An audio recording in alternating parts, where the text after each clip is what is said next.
Welcome. I'm Sebastian Mahfood, and you're listening to WCAT Radio, the on-air wing of En Route Books and Media, bringing you the dulcet sounds of Catholic wisdom. Hello, good morning America, and good evening Africa. Welcome to our Sunday show. This is WCAT Radio. I'm Kahama Emmanuel Peter. This is the first Sunday of the Lenten season, and we have heard a lot from the good news today, as the Holy Bible has told us the story since the creation of the human person in the Eden Garden. The story about Adam and Eve when they were created by God as the first parents of the whole world, of the whole universe. So we see they were created and they were given everything in the garden except one thing. They were told not to eat just one of the trees, one of the fruits from one of the trees in Eden. But surprisingly, and I don't know what happened, they just ate just what they were told not to. It's very serious, and we wonder that probably even today people are told you can do anything and everything, but do not do this. I don't know what's in the mind of the people when you tell them that you should not do this. It's when people tend to do what you have told them not to. So we are now reminded during this Lenten season that sin and death came through one person, and all the same, life and salvation will come through one person. It's important to remember it is the grace of God which supersedes everything. It's the love of God which stands for everything. Maybe, as we have been saying always, that on every session of ours we shall have firstly the sharing of the global news on the headlines of different matters which are hitting the heads of the world and the heads of all the media worldwide. And for the fourth week now, we've been reporting about the coronavirus, which is now becoming a serious case worldwide. And we see China has reported today new cases, which are about 573 cases. And generally worldwide, it's reported through different medias, including Al Jazeera, that over 86,000 people now have been affected with the coronavirus worldwide. We see it is still affecting a lot in China, in Asia, but also in Europe and the Middle East. And there's also the latest case which has been reported in Qatar, where many people are also crossing. Qatar is one of the richest countries in the world. I think it's the richest country in the world. And now we see they have one case of corona. We don't know if so far we have any African who has died out of corona.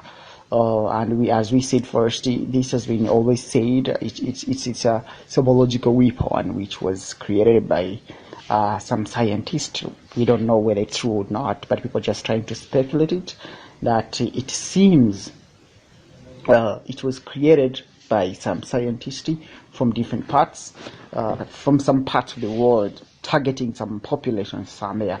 So whether this is true or not, we are still hoping that maybe in the near future, different sources and scientists, they're going to give us a clear insight, the truth about all this. I've seen a certain clip of report today, which was reporting that a Harvard University professor arrested in connection with the corona virus, that it is said it could be the bio attack. So it's a question. So I've heard this, and I wish to share a bit of it, and we see what's happening somewhere in the world.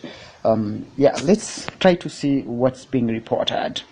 We're here today to announce 3 separate cases highlighting the ongoing threat posed by Chinese economic espionage and research theft in the United States.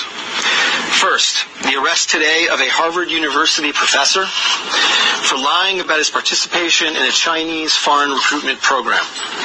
Second, this morning we have unsealed a separate indictment of a Chinese national working as a scientific researcher at Boston University who failed to mention on her visa application that she is also a lieutenant with the People's Liberation Army.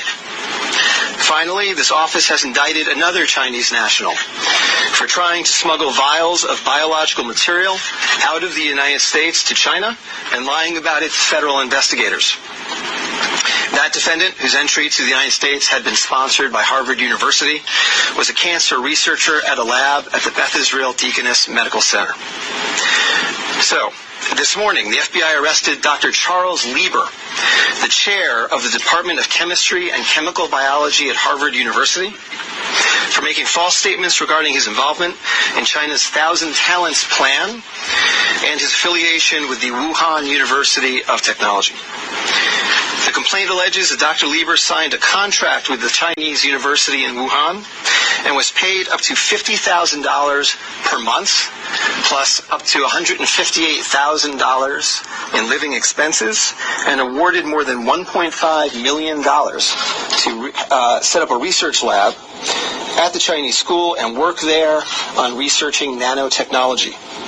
Lieber also joined China's Thousand Talents Plan, according to the complaint, a Chinese government-run program designed to entice scientists and researchers in the United States to share their research expertise with China. At the same time, Dr. Lieber was receiving U.S. grant funds from the Department of Defense and the National Institutes of Health. National Institutes of Health spends up to $39 million a year funding medical research in the United States. Those programs required Dr. Lieber to disclose if he was working with, including receiving funding from, any foreign power. When questioned, Lieber hid his involvement with the Chinese entities, including specifically disavowing any connection to China's Thousand Talents Plan. Meanwhile, based on the complaint, it appears that China paid Lieber hundreds of thousands of dollars over the years for his involvement with the Chinese entities and for his work on research for Chinese gain. Also today, a federal grand jury indicted Yenqing Ye, a Chinese national, with lying on her J-1 visa application, making false statements to Customs and Border Protection, conspiracy, and being an unregistered agent of the People's Republic of China. According to court documents, Ye is a lieutenant in the People's Liberation Army, but she concealed her military connections while employed as a researcher at Boston University's Department of Physics, Chemistry, and Biomedical Engineering Center for Polymer Studies. The indictment alleges that a colonel in the People's Liberation Army and other military officers from the Chinese National University of Defense Technology gave Ye numerous assignments while she was in the United States, such as conducting research, assessing U.S. military websites, and sending documents and information back to China. In April 2019, Ye was questioned by customs officers at Logan Airport on her way to China. According to the indictment, she lied about her involvement with Chinese military projects. A border search of her electronic devices showed that Ye had compiled information for the People's Liberation Army about 2 U.S. residents with expertise in robotics and computer science. Lastly, last week this office indicted Zheng Zhaozhong, a Chinese national sponsored by Harvard University who was doing cancer research at the Beth Israel Deaconess Medical Center. Zheng was charged with attempting to smuggle to Beijing vials of biological material, along with other research materials that he had stolen from the lab at the Beth Israel, where Zheng was working on cancer cell research. Before he boarded his flight, customs officers discovered 21 vials of biological material in a sock in his baggage. When confronted by the officers, Zheng initially lied and said he was not traveling with any biological or research materials. Chemistry, nanotechnology, polymer studies, robotics, computer science, biomedical research. This is not an accident or a coincidence. This is a small sample of China's ongoing campaign to siphon off American technology and know-how for Chinese gain. Recently, Attorney General Barr referred to China as this country's primary rival. Similarly, FBI Director Chris Wray recently told Congress that right now there is no country that poses a greater counterintelligence threat to the United States than China. Through the use of not only traditional intelligence officers, but academics, researchers, its own private citizens, China is engaged in a massive, long-term campaign to steal U.S. research and technology for its own uses.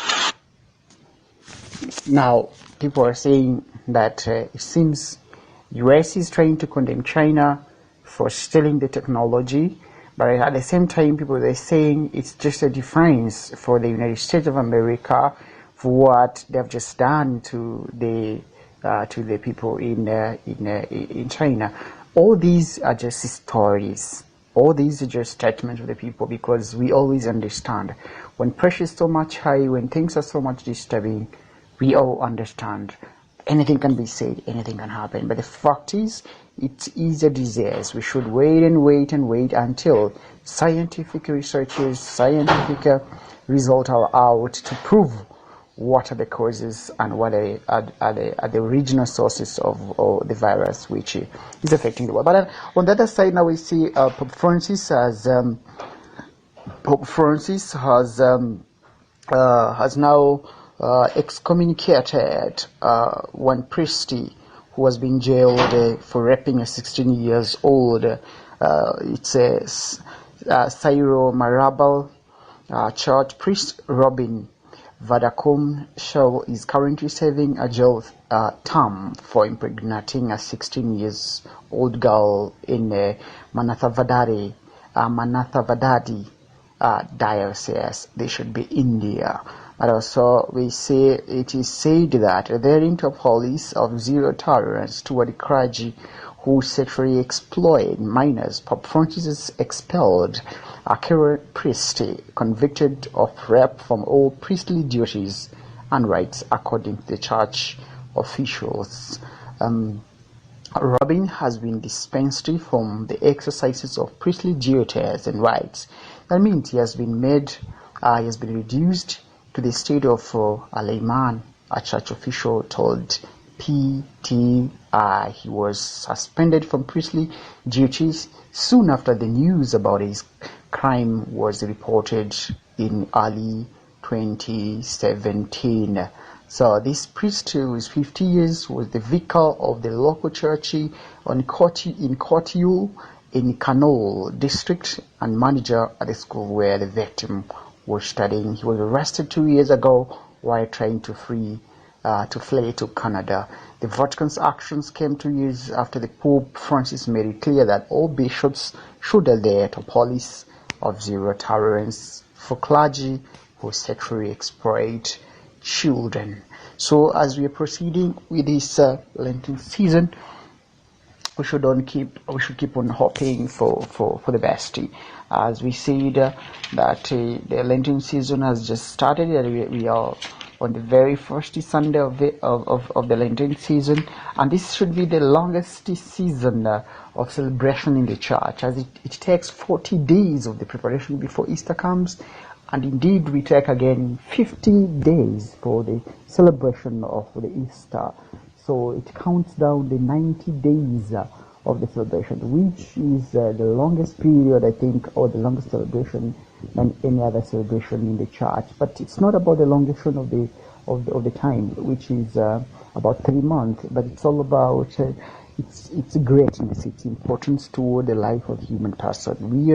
We are here today hoping and struggling, praying before God that we may have a good relationship between ourselves and God, because Adam and Eve were expelled in the Eden simply because they misbehaved, they disobeyed God. It's because also we are really disobeying God every day. We do not want to follow His commandments, and we do not want to really live that life which He needs us to so live. At the end of the day, we find ourselves in a life which is not worthy before Him. So it's the time now for us to reflect, have time to see what's the relationship between ourselves and God, and really live the life which God is asking us. It is time for us to go to the desert, time for us to go in the mountains for prayers. We need to go in the desert so that we may have time of reflection, time of prayers, time of re-evaluating ourselves and re-examining our conscience and everything, as our lives really depends on God's mercy, God's love, and the support. So now, do we really have that time to do what we are really taught to do? It's unfortunate that today we are not, most of us, having a clear meaning, a clear understanding of what this holy deeds means. When we say we need to fast, does it mean just our fasting impletion, showing people that we're fasting, or what? Does it mean us stopping from eating the normal schedules of having daily meals, maybe from breakfast, lunch, dinner, and stars?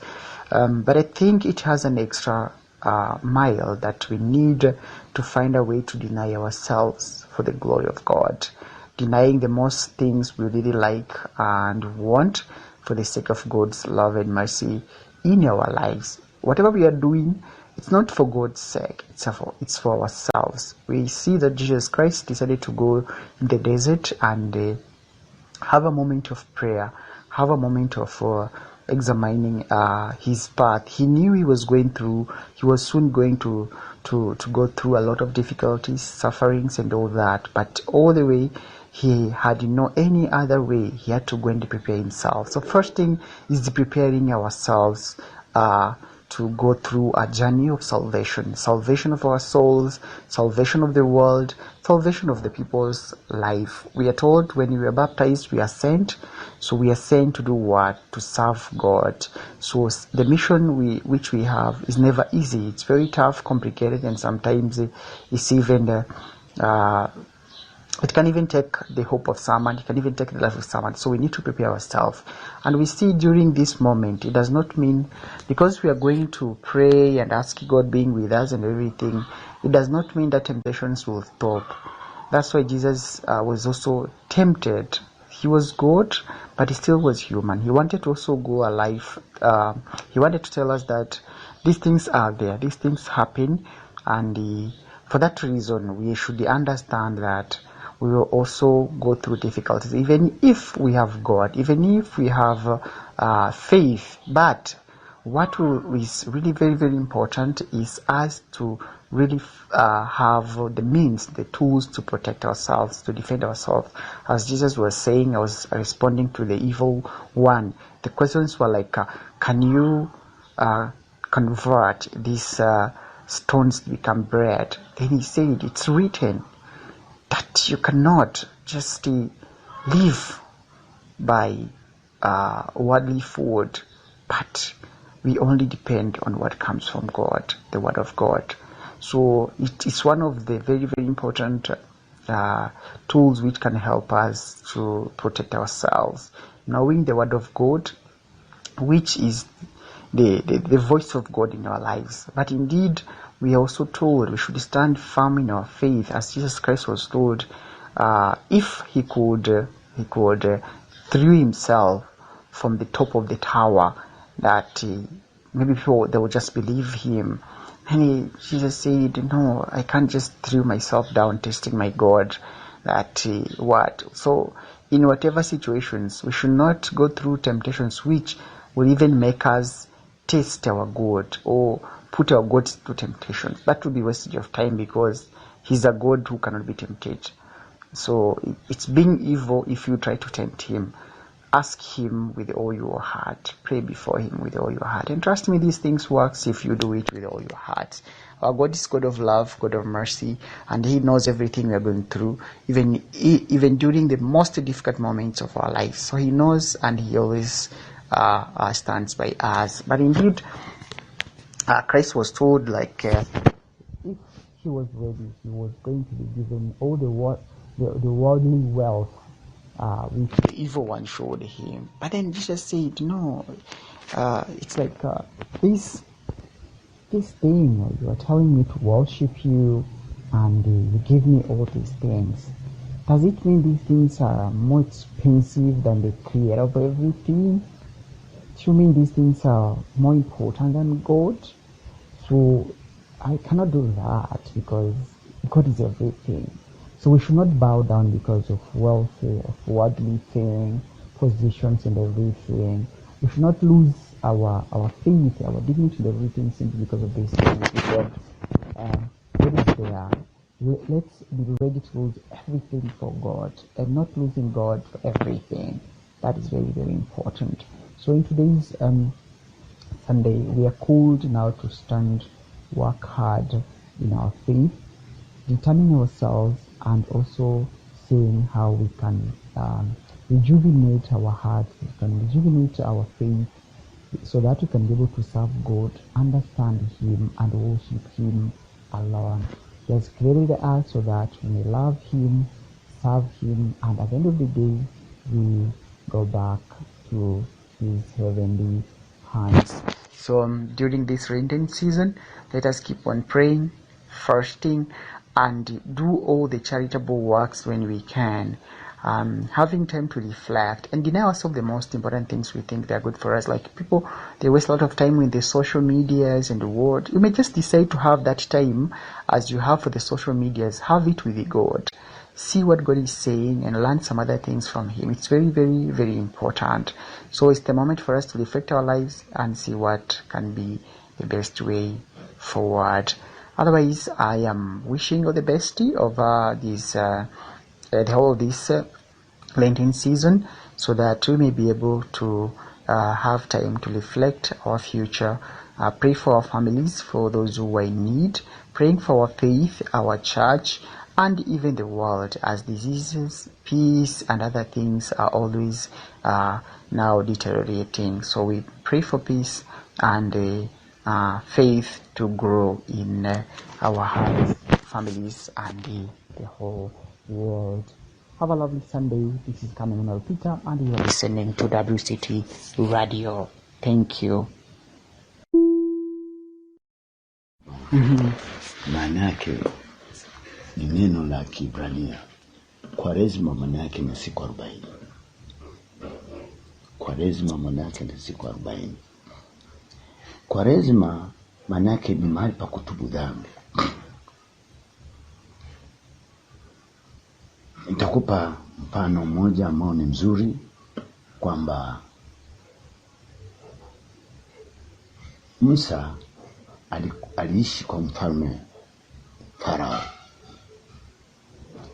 Alipofika kule kwa Farao, alikuwa auawe kwa sababu alikuwa ni Myahudi. Sawa?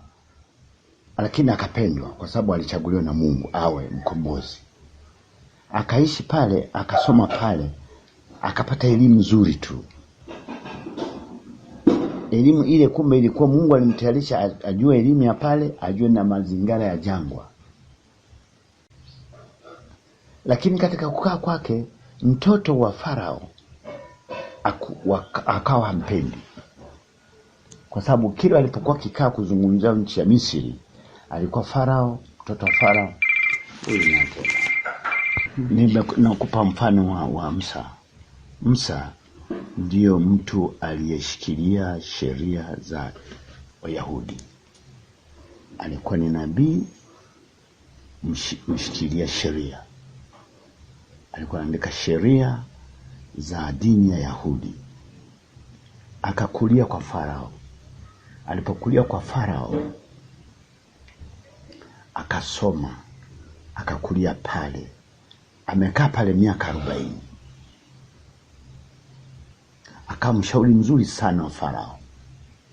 Kila jambo likitokea Misri alikuwa na Farao, mtoto wa Farao na yeye. Lakini katika kuongea kuhusu matatizo ya Misri, Musa alikuwa anaongea mazuri zaidi kuliko mtoto wa Farao. Mtoto wa Farao kaanza kumchukia. Lakini baba, kila ninapoongea huyu mbona namsikiliza, usimtumwa tu. Asema lakini anaongea maneno ambayo ni mantiki mazuri. Anatoa ushauri mzuri katika nchi yetu. Wewe unashindwa sasa, unataka ndio nimchukie. Basi kaishi. Sasa akawa na chuki. Akawa na kitu fulani, neno chuki. kila kitembea katika ile nchi ya Misri, kila kitembea walikuwa wanapigwa sana Wayahudi, ndio walitengeneza mapyramids nini, magasia mbalimbali wanateswa. Sasa miaka ya kuishi kwa Farao ikikaisha, Mungu akaona kwamba sasa huyu ni mtoe, madam kasoma kwa Farao, ndio walikuwa najua mazingira yote ya jangwa, na ndio walikuwa wataalamu wa kwanza kuvumbua manyota, kwa sababu wa Misri walikuwa naabudu masayari Jupiter, Mars, ndio walikuwa ni Mungu wao. Kwa hiyo nyota za juu, wataalamu wa uvumbuzi wa manyota duniani wa kwanza ni wa Misri, na yeye akasoma kajua yale. Sasa katika tembe yake siku moja katika mji ule, akamkuta Misri anampiga Myahudi, akachukia, akampiga, kamuua, kafa. Miaka 40 imekwisha hiyo. Kana nimeua, Farao akisikia nimeua, kwa vyovyote atanifanyia mabaya, ataniona mimi. Na mtoto wake ndio na mtoto wake atasema, si unaona ulikuwa unampendelea huyu. Ni Farao Musa akaondoka, akaenda jangwani. Jangwa maana yake ni mahali pa kutubu dhambi. Jangwa maana yake ni mahali pa kutubu dhambi. Amekaa kule, akafikia kwa mjomba wake, kaka wa mama yake nimemsahau jina lake, lakini dada yake wa Musa alikuwa Mariam. Ndio aliyempa wazo mama yake, sema, mama, umemzaa mtoto wa kiume, atamuua, tengeneza tundusi, tukamweka kwenye sehemu ambayo Prince Farao anaogelea pale, mimi jioni nitakwenda pale. Tuliacho tayari, na kweli walikuja kumuokota. Na maana ya Musa manake muokoto kwenye matete. Musa manake ni muokoto, walitengeneza tundusi la matete, ilikuwa linaelea. Kwa Musa manake ni muokoto kwenye matete. Basi Musa alipoua kaona, sasa nikimbia, kakimbilia jangwani. Kumbe jangwani kule ni kwenda kukiri dhambi. Alikaa kwa muda mrefu sana, akanafikia kwa mjomba wake, akanachunga makondoo.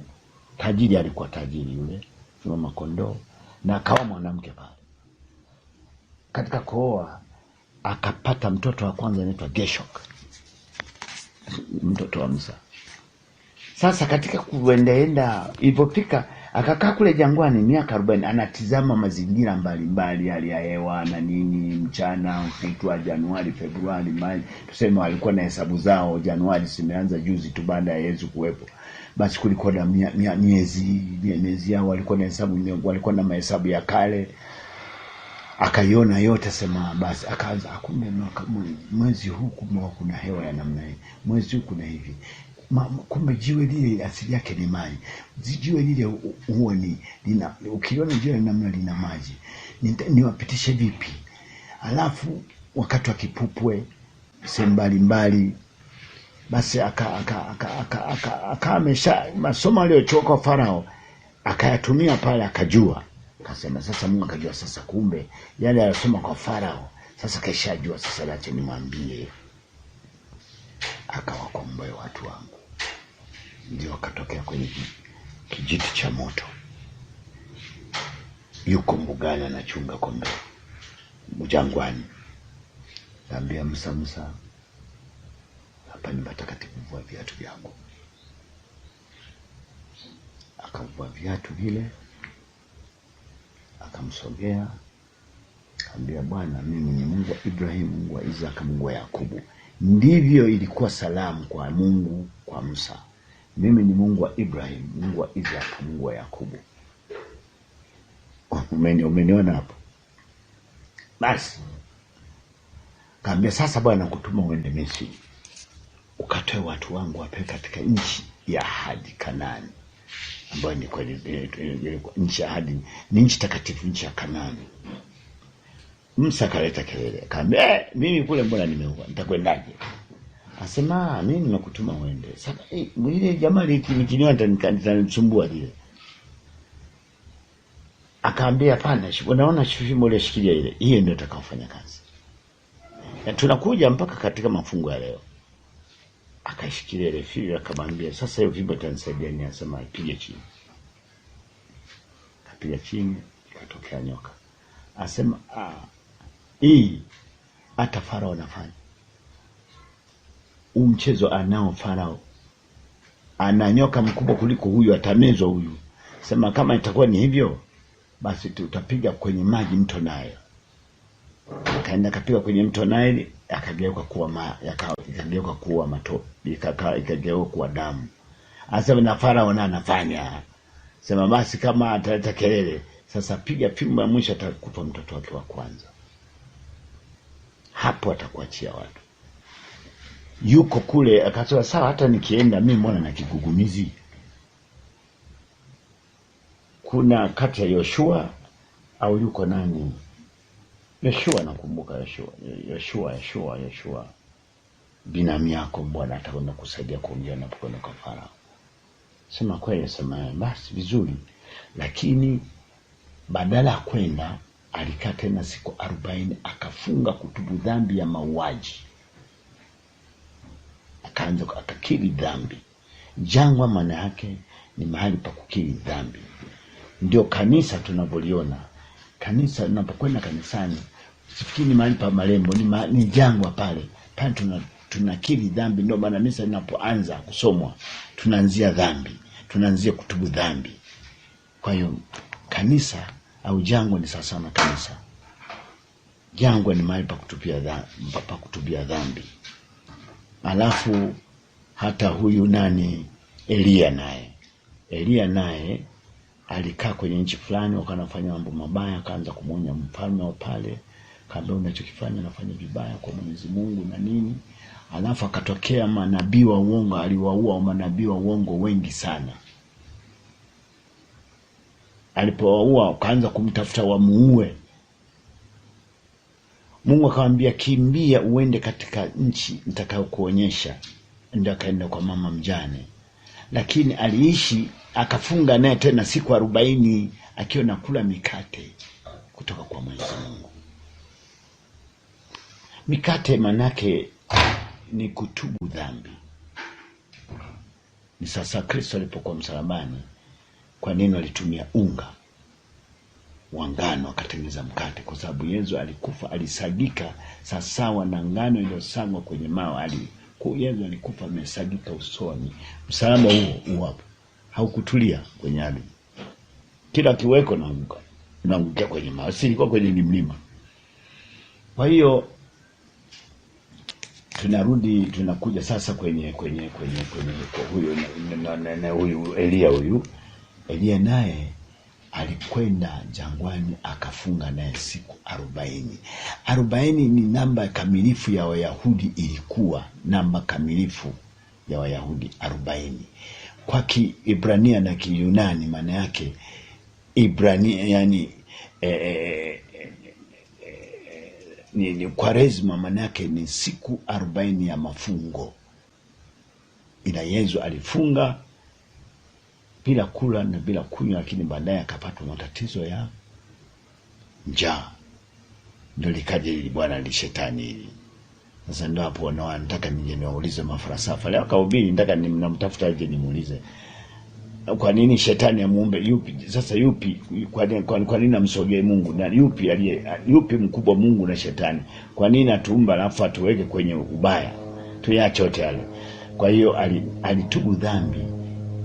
Na Kristo naye alijiweka kwenye dhambi, alijiweka kwenye kama kukiri dhambi, kutimiliza ule utu wake. Lakini ni Mungu akikutimiza utu wake, kuonyesha kwamba yeye alibatizwa akawa mtu kama mtu wa kawaida. Sio kusema alifanya dhambi, lakini alikuwa anatimiliza ukweli kwamba na yeye ni binadamu, lazima Mungu amtambue, ampende. Kwa hiyo Kwaresima kwa lugha nyingine ni Kwaresima maana yake ni siku 40, maana yake ni kutubu dhambi. Sasa kwa leo ni sawa, lazima binadamu na sisi tumtambue Mungu, kwa sababu bila Mungu ungeishi. Bila Mungu unaweza kula chakula. Bila Mungu unaweza kufanya jambo lote la maana. Kwa hiyo tumtambue. Ndio katekisimu inasemaje, kwa nini Mungu alituumba?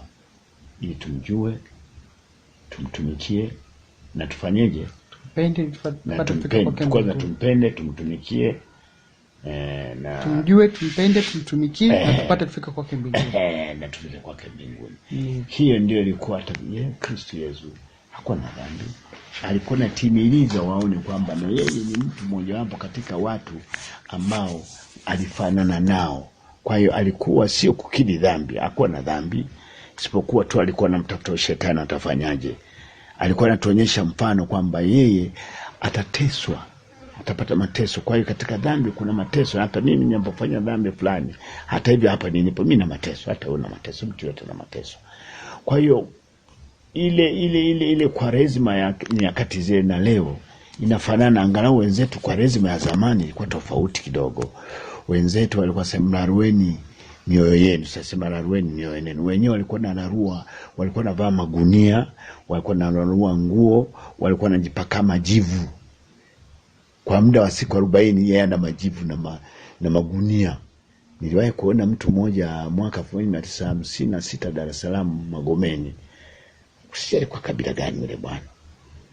Kila Jumapili alikuwa anavaa nguo kama askofu, lakini ya magunia na kofia, anakwenda kusali Msimbazi. Alikuwa amechukua zile vitabu katika agano la kitabu cha Mwanzo.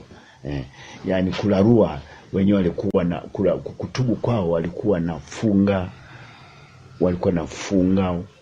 wanavaa manguo ambayo yanawasha, wanageuza sura zao zinakuwa mbaya, kujipaka majivu, si kama unakuwa ni jitu libaya.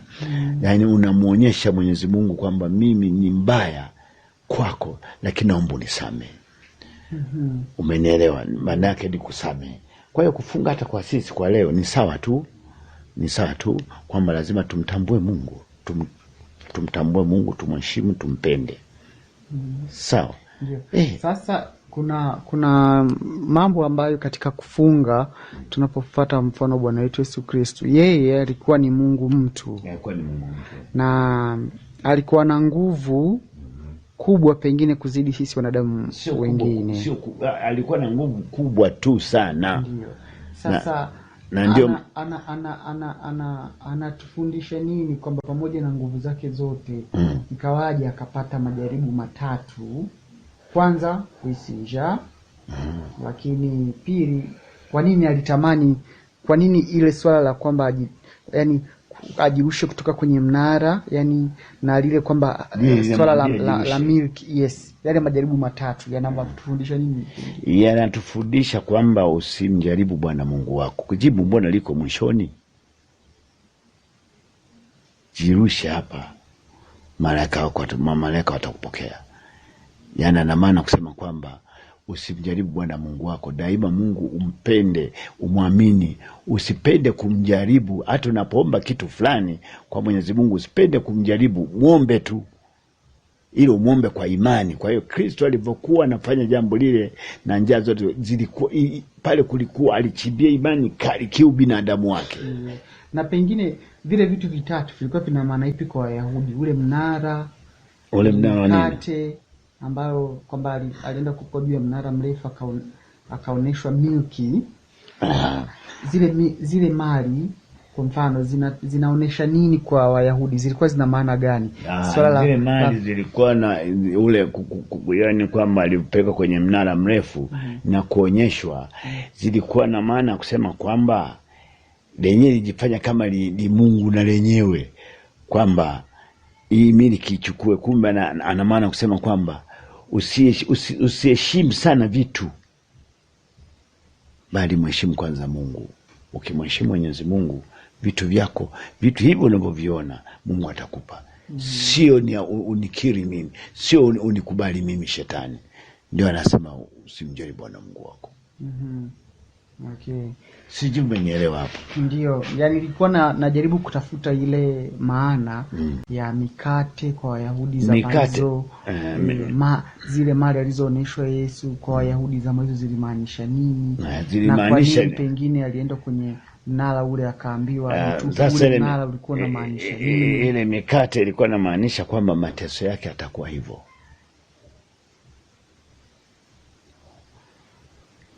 ule mkate ulimaanisha kwamba yeye atateswa. Alikuwa nafahamu mateso yake atakuwa ya namna gani. Atapigwa, atatoka damu, na atatundikwa msalabani kwa kutundikwa, na atasagwa uso uso. Jamaa alitengeneza aliyetengeneza picha ya alikuwa Leonard. Mtengeneza hii picha hii alikuwa Leonard. Unawahi kuisoma? Mtu aliyetengeneza sura ya Yesu walikaa wakafikiri, sasa Yesu mbona atakuwa na picha wakati ule? Tutumie njia gani ili tupate angalau kumbukumbu ya Yesu? Kwa hiyo Yesu, kwa hiyo lilikuwepo li bwana Leonard moja lilikuwa linakaa Roma. Lirumi ndio likatengeneza likafikiri tutafute tufanyeje ili tupate sura ya Yesu. Kwa sababu hapakuwa na picha wakati ule, bali ilikuwa ni masimulizi. Yesu alikuwa na sura hii, alikuwa mwembamba, silenda, mrefu, alikuwa na sura nzuri. Kwa hiyo akafikiri nifanyeje ili nipate angalau mfano wa sura ya Yesu. Akalitafuta lijamali moja mitani pale Roma. Akalikuta lijamaa moja limekaa tu hivi. Kila kizunguka miji kama hivi Tabora tunazunguka, kila kienda kwenye mtao na alikuta ile jamaa na ajabu tu. Sasa lakini ili nisaidie kutafuta mtu mzuri. Nikaona tutafute kijana hapa Roma, angalau fanane na historia ambayo tumefundisha na mitume kwamba alikuwa na sura hii, alikuwa na sura kwa silenda, alikuwa ni mzuri na nini. Sasa nikimtafuta peke yangu siwezi. Ndio akaliona kila kitu, amezunguka sana, kila kienda analiona hilo. Ndio akaliendea kama rafiki yangu, mimi nimeona kwamba wewe naomba unisaidie. Nataka nimtafute Mungu, nataka tutafute sura ya Yesu. Sura ya Yesu haikuwepo hapa kuna picha. Tutafute kijana mzuri sana, kijana mzuri kabisa, kijana. Unajua Yesu alikuwa bado alikuwa amekufa kiona miaka 33. Kijana mwanaume mzuri.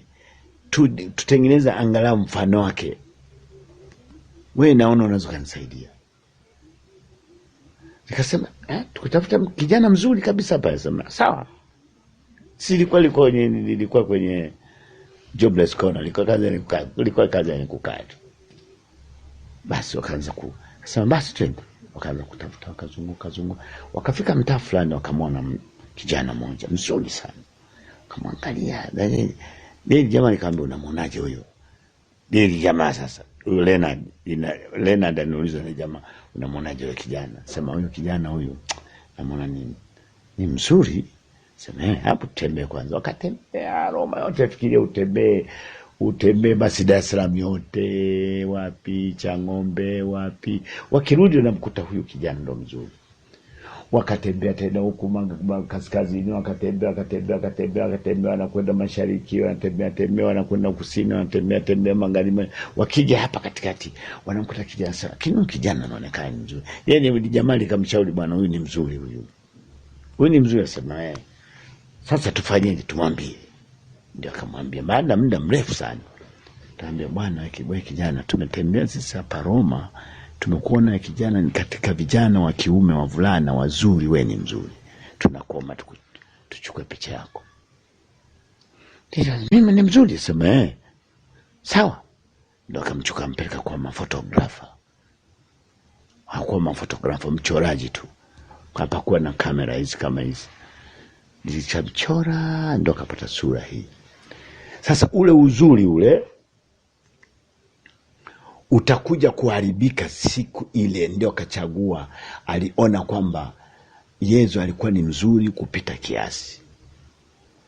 Wanasema alikuwa anafanana kidogo na mtume Yohani. Yohani naye alikuwa ni mzuri silenda. Na ndio katika mitume alikuwa Yohani alikuwa ndo kijana sana. Sasa kaona kwamba tufanyeje? Ndio wakamchagua. Ndio Yesu akaona kwamba katika ule uzuri aliokuwa nao alikuwa anajiona hata mwenyewe kwamba yeye ana sura nzuri. Lakini katika mateso yake atabadilika kuwa sura mbaya. Sasa atabadilikaje kuwa na sura mbaya? Sema huyu atatumfananishe na mkate.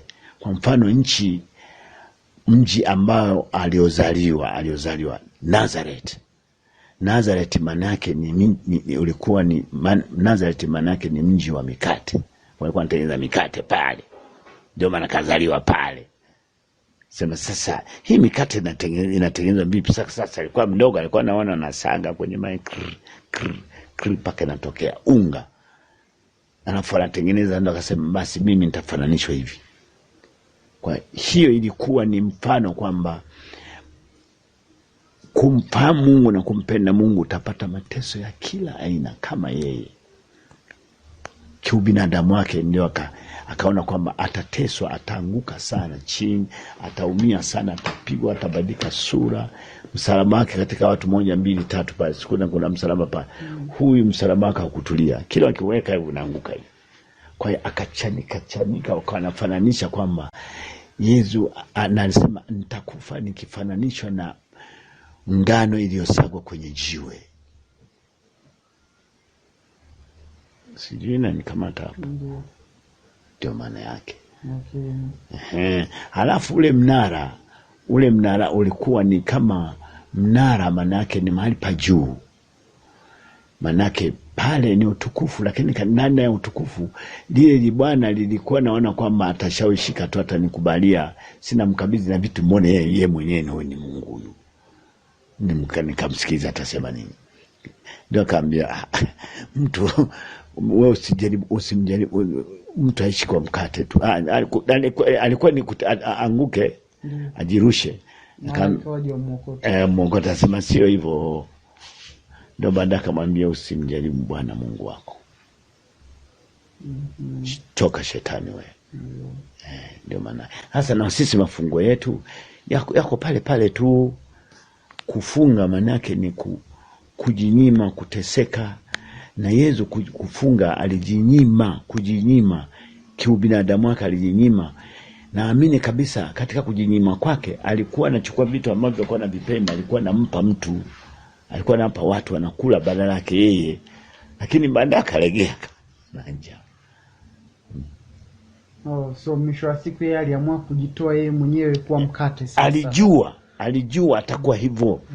Alijua, sio kusema alikuwa naona. Ndio maana hata wakati walipokuwa wanafanya karamu ya mwisho siku ya Alhamisi Kuu, wanakula ile divai na divai na mkate na divai, walifanyia hiyo sherehe hiyo, walifanyia kwenye nyumba ya nani unajua? Hiyo sherehe ya Alhamisi Kuu walifanyia kwenye nyumba ya mama yake na Mtume Marko.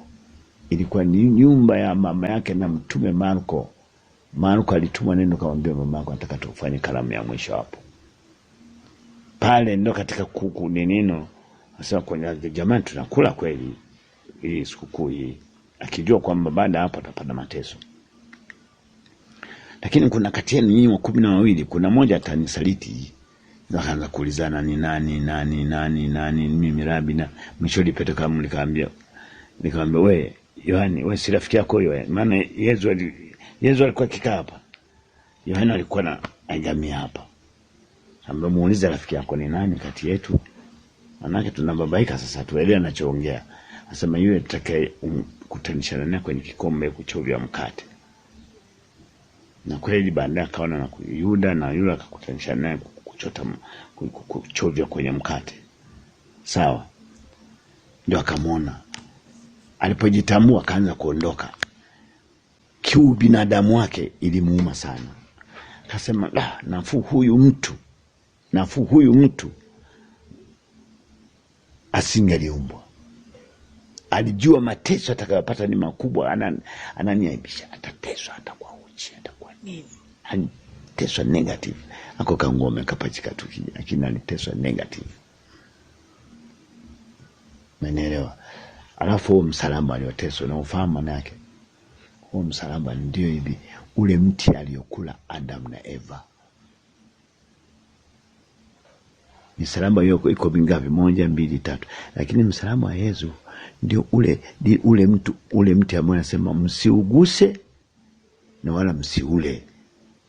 Walipoula Adam na Eva ule mti wakajikuta wako uchi. Kumbe mti ule ukaja tena ukatukomboa sisi. Yesu na kasubia kwenye huo mti ndio umetukomboa, na Yesu akasubiwa uchi, akangome akaweka tu, alikuwa uchi.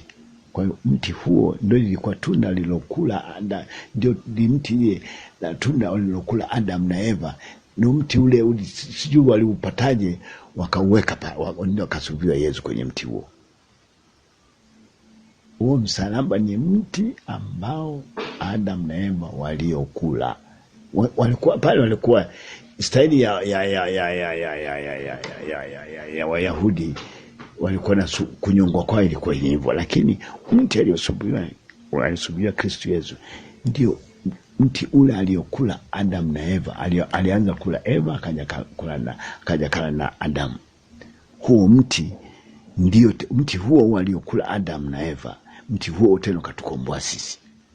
Ndio maana kuteswa kwa Kristo pale kwenye mti ule, naye aliteswa uchi. Baada na wenye kula ule mti wakajisikia wako uchi, na Yesu aliteswa hivyo akawa uchi. Mti huo ndio mti waliokula Adam na Eva. Hii miti miwili sio, lakini huo ndio mti ule uliotengenezwa waliokula tunda lake, mti huo. Sasa umeniuliza swala kusema kwamba kwetu sisi unaonaje kufunga kwetu? Ni yale yale tu, kwamba ni lazima tumkubali Mungu yupo. Kwanza tusiende mbali, tusiende hata kwa huyu tu. Hivi ni vitabu ambavyo tunavisoma kutoka Asia, sio? Hii dini imetoka Asia, sawa. Lakini hata watu wa kale kabla Yesu walikuwa na desturi zao inafanana na sisi tu kabisa. Ilifanana na sisi kabisa. Isipokuwa sasa wenzetu wamekuja wakaitumia kwa kuandika. Ni kweli ukitaka kumfahamu Mungu lazima uteseke. Uwezo kaenda mbinguni kienyeji, amna. Lazima mateso yawepo. Chukua tu mfano Yohane Paulo pili alipigwa risasi, sawa, kwa sababu ya kuamini sana, kumwamini Mungu na kumkubali Mungu.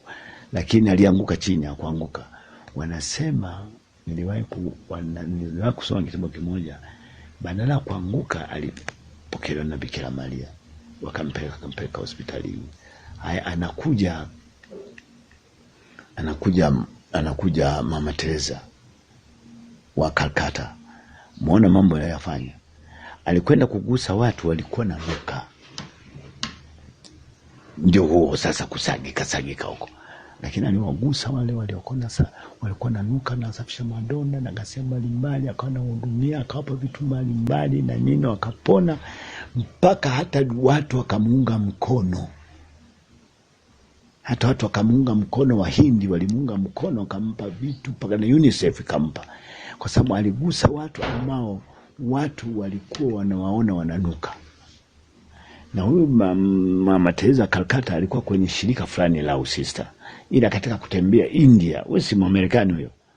Katika kutembea akaanza kuona India pale watu walivyokuwa naachwa wanazaliwa barabarani, wanafia barabarani, akaona hapa ni wakusanya watu. Sasa kukusanya mtu anainuka madonda na nini na ghasia mbalimbali, watakula. Sasa hiyo ndo sehemu ya kusagika.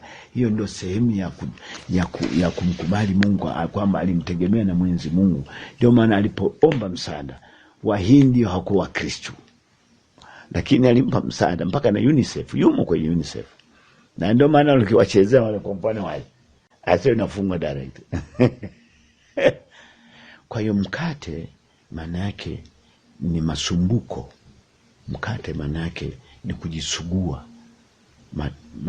Mkate maana yake ni unasagika. Yani kusagika, yani moyo wako unasagika. Katika kusagika, ujisage mwenyewe, utafute una matatizo gani katika moyo wako.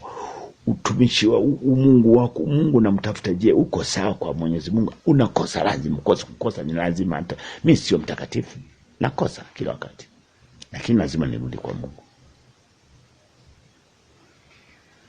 Ninashukuru kwa tafakari hiyo. Sijui nimeeleza, sijui nimenielewa hapo. Ndio, kwa sababu sasa ninaona kumbe kuna uhusiano mkubwa sana kwa safari ya ukombozi ya mwanadamu kutoka kwa uzao wa kwanza wa Adamu na Hawa kuja kwa uzao wa wana wa Israeli walivyokuwa kule Misri.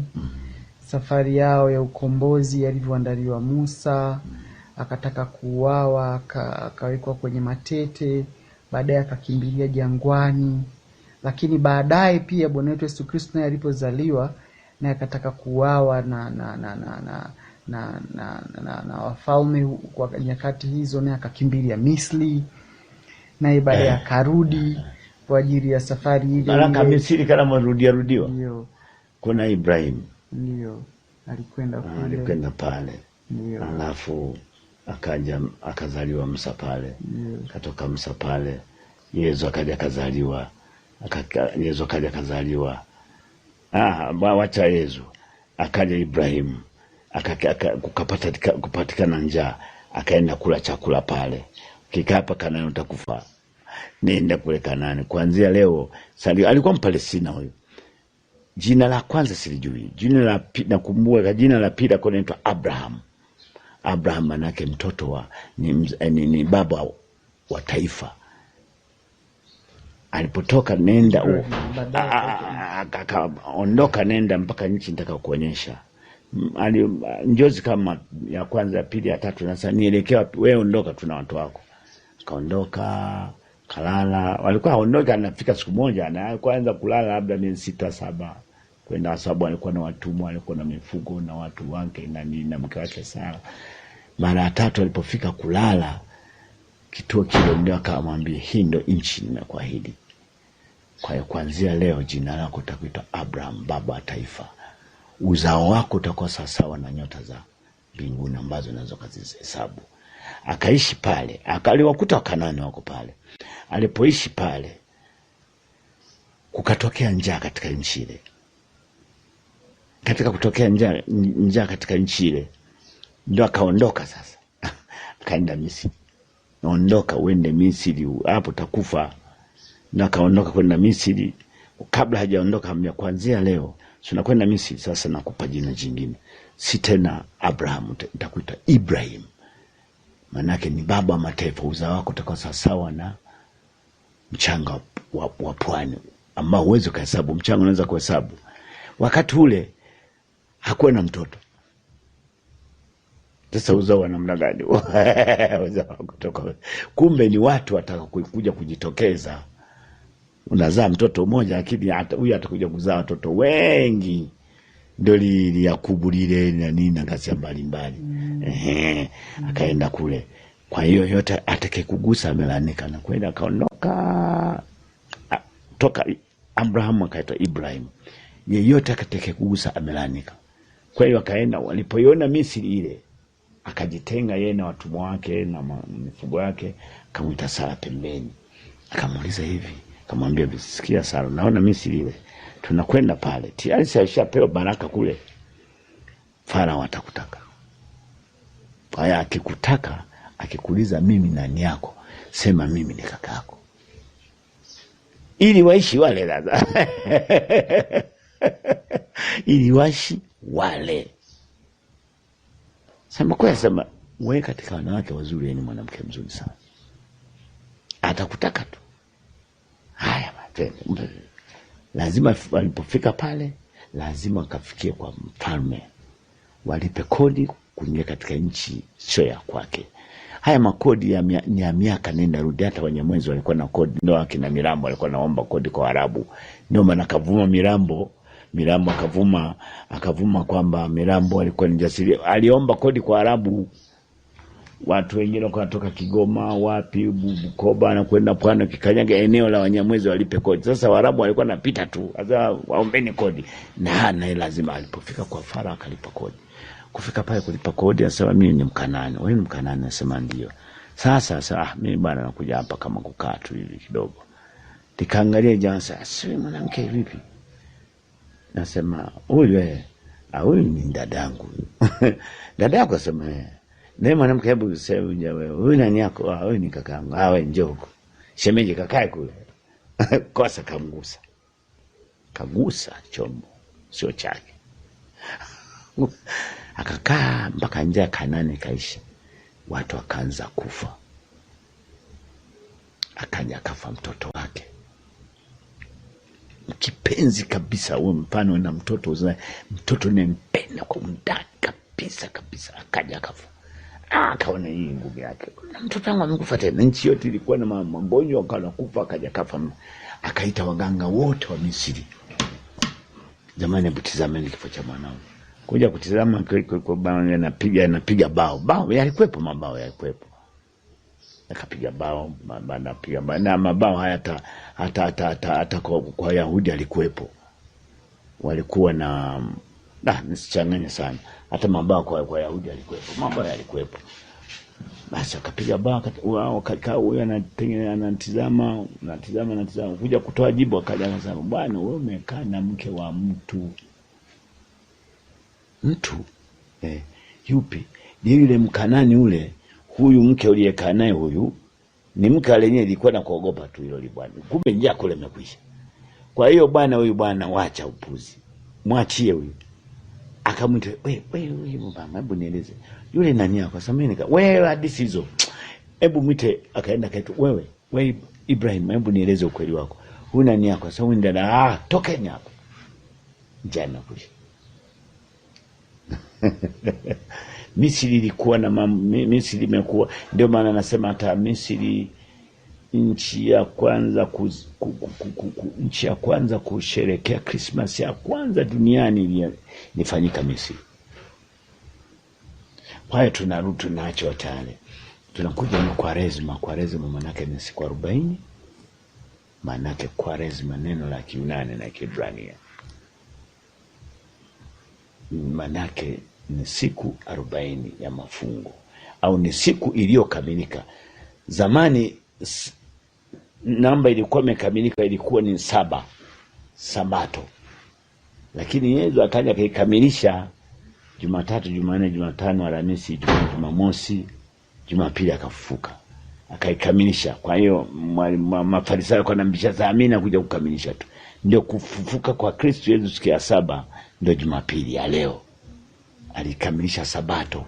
Ni mnaona hiyo ilikuwa ni hiyo mnasema Sabato yenu hiyo ilikuwa ni sherehe ya mtu, lakini kimungu ndio nimekamilisha Sabato ndio Jumapili ndio leo. Kwa hiyo Sabato ni kufunga, ni kweli. Hata wazee wakale walikuwa nafunga kabla hata hizo hajaja, watu walikuwa nafunga. Kufunga ni walikuwa namtambua Mungu yupo.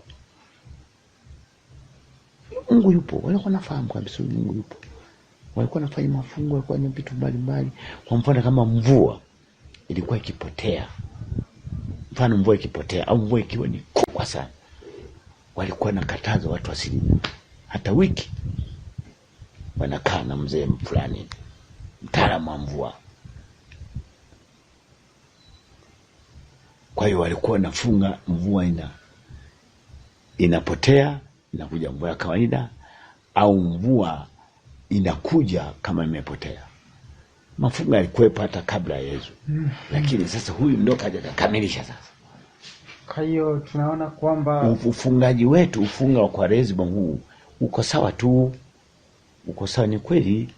Na ukitaka kumpata Mungu, hata wewe mwenyewe tu binafsi, ni kweli. Ukimkubali Kristo kwamba hivi na hivi na hivi na ukamfuata, ukifunga. Na kufunga sio lazima kutokula. Unaweza kukataa kitu fulani. Unaweza kaamua kwamba kila siku utakuwa natembelea nyumba za maskini. Kwa mfano wa Tereziali wako pale, natembelea, napelekea kitu fulani. Kesho napelekea kitu fulani. Mpaka siku 40. Napeleka hata watu, napeleka tu hata tundizi 3. Sister, kwa lazima yangu hapa. Fanyi mama kama mimi mara nyingi nikienda pale wasichaji hela. Kwa Tereziali wananiita kutengeneza virani vyao. Sema tu wale wameondoka wajanielewa nje. Natengeneza, kimaliza kutengeneza naondoka. Gharama hawaachi kulipa. Sema nimani kwa sasa na ulipo umeshinda hapa sasa. Basi kula chakula chetu. Nakumbuka siku moja sister moja akienda sasa, chukula chakula chetu. Sema kula chakula lete nikala. Sasa sasa nikana kula. Afu nikaona hiki chakula hiki mimi nilikula mpaka nikanywa na mchuzi, nikamaliza kila kitu. Sasa mbona umependa kizuri hiki ili wafurahi? Kwa fikiri labda utakiona kibasa. Kwani wewe unayekula hapa una maana wewe ni jiwe, si mtu kama mimi. Sasa tatizo liko wapi? Kwaresima tunayofanya ni Kwaresima, maana yake ni kumtafuta Mungu alivyo. Ni kweli tunamtafuta Mungu alivyo, na Mungu ndo mwenyewe yupo, na sio kusema eti kwa sababu Ukristo unakuja. Hata watu wa kale walikuwa nafunga. Ndio walikuwa nafunga. Basi mimi kwa hakuna tofauti ya neno Kwaresima tu imetengeneza tu Kwaresima mafungo. Hata kulikuwepo Kwaresima mtoka dunia imeumbwa, yalikuwepo mafungo. Maana wakina Elia yule aliua manabii katika nchi ile, manabii wa uongo. Wakamuona kwamba huyu anataka anatua sima. Kulikuwa yalitokea manabii ya uongo, akana na mfalme na mshauri la kweli, akamwambia basi kama utake mfalme kwa sura hii, unaamini watu kama hawa, mvua itapotea kwa muda miaka 3. Akatoka mfalme, tafuteni Mungu. Ndio Mungu akamwambia ondoka, kaenda jangwani kukaa kana kula mikate. Ndio kaenda baadaye kwa mama mjane, akamkuta mama mjane akiwa yeye na mtoto wake, walikuwa wawili. Yeye likafika ikamwambia bwana, mimi na njaa, nipike chakula. Yule mama akagoma, asema itakuwaje bwana, tunabakia chakula cha watu wawili na hakuna mvua. Sasa wewe wote, alafu lilikuwa likubwa, alafu alikuwa mkubwa mrefu, alikuwa na nywele za wangu, alikuwa na kipara kikubwa, jinsi nilivyomsoma yule Elia alivyo. Sasa tunaambia ndio tunabakia unga siku moja tule na wewe tena hapa. Nikakaa nje pale ninamsikiliza. Baadaye akaropoka, nikamwambia mama, nipikie bwana. Asema hata. Nikakata, nikamwambia kapika bwana. Akaanza kuliogopa. Akana ni jamaa kwanza mimi mwanamke tu, alafu jitu likubwa, sasa siji imetoka wapi? Akaanza kila alipochota unga uko pale pale miaka 3. Kumbe aliua manabii wa uongo, Mwenyezi Mungu ameondoka. Basi mimi ninashukuru kwa sababu sasa nimejifunza kwamba pengine kitu kikubwa katika Kwaresima ni moyo wa toba, moyo wa majitoleo. Ni muda wa kumtafuta Mungu. Sio kwa chakula ugali. Ndio. Ile unatafuta kitu lakini ndani yake awemo Mungu. So ni muda wa kumtafuta Mungu. So pengine kumbe ni mtu kujaribu kujipa mazoezi ambayo yanakuimarisha katika roho, yanakuimarisha katika nafsi na uhusiano kati yako wewe na Mungu. Hapo ndio. Sawa, basi mimi nakushukuru. Pengine katika kipindi cha Kwaresima kinachoendelea tutaendelea kushirikishana, tutakutembelea tena tusikie mawili matatu kutoka kwako. Nakushukuru sana na asante sana. Sawa. Hello, God's beloved. I'm Annabelle Mosley, author, professor of theology, and host of Then Sings My Soul and Destination Sainthood on WCAT Radio. I invite you to listen in and find inspiration along this sacred journey we're traveling together to make our lives a masterpiece and, with God's grace, become saints. Join me, Annabelle Mosley, for Then Sings My Soul and Destination Sainthood on WCAT Radio. God bless you. Remember, you're never alone. God is always with you.